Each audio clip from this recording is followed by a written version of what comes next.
मराठा समाजासाठी फडणवीस सरकारचा मोठा निर्णय. ओबीसींप्रमाणे सर्व शैक्षणिक सवलती आणि योजनांचा मिळणार लाभ. फडणवीस सरकारने मराठा समाजासाठी मोठा निर्णय घेतला आहे. ओबीसी समाजाप्रमाणे मराठा समाजाला सवलती मिळणार आहेत. शैक्षणिक सवलती आणि सोयीसुविधा लागू करण्याचा निर्णय घेतला आहे. ओबीसींप्रमाणे तब्बल 8 योजना मराठा समाजासाठी सुरू करण्याचा निर्णय घेण्यात आला आहे. मराठा आरक्षणाच्या मागणीसाठी झालेल्या विविध आंदोलनातील मृतांच्या वारसांना राज्य सरकारकडून आर्थिक मदत देखील जाहीर करण्यात आली आहे.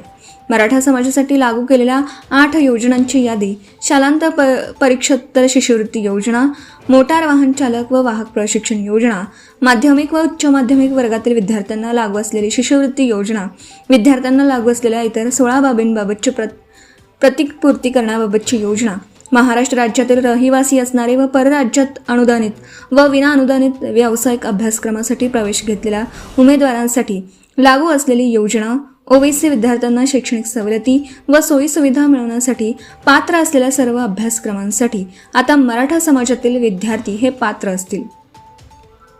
ओबीसी विद्यार्थ्यांनी केंद्रीभूत प्रवेश प्रक्रिया पूर्ण झाल्यानंतर रिक्त राहिलेल्या जागांवर प्रवेश नियंत्रण समितीने मान्यता दिलेल्या संस्था स्तरावर प्रवेश घेतलेल्या इतर मागासवर्ग प्रवर्गातील विद्यार्थ्यांप्रमाणे मराठा समाजातील विद्यार्थ्यांना देखील शैक्षणिक सवलती लागू करण्यात याव्या. ज्या शैक्षणिक सवलती व सोयीसुविधा इतर मागास प्रवर्गास लागू करण्यात आल्या असतील अथवा भविष्यात लागू करण्यात येतील त्या सर्व शैक्षणिक सवलती व सोयीसुविधा पुढील आदेशापर्यंत मराठा समाजास आपोआप लागू होतील. मराठा आरक्षणाच्या आंदोलनातील मृतांच्या वारसांना राज्य सरकारकडून आर्थिक मदत जाहीर. मराठा आरक्षणाच्या मागणीसाठी झालेल्या विविध आंदोलनातील मृतांच्या वारसांना राज्य सरकारकडून आर्थिक मदत जाहीर करण्यात आली आहे.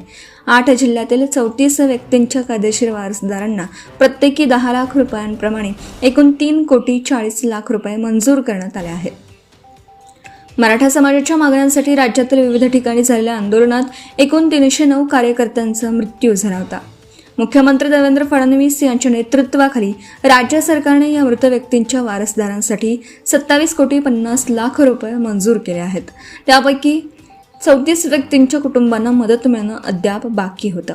मराठा आरक्षणासाठी मनोज जरांगे पाटील यांनी 31 मे 2026 रोजी रणरणत्या उन्हात आंदोलन केलं. त्यानंतर शासनाने कुणबी प्रमाणपत्र देण्याबाबत कार्यपद्धती जाहीर करणार असं आश्वासन मनोज जरांगे पाटील यांना दिलं होतं.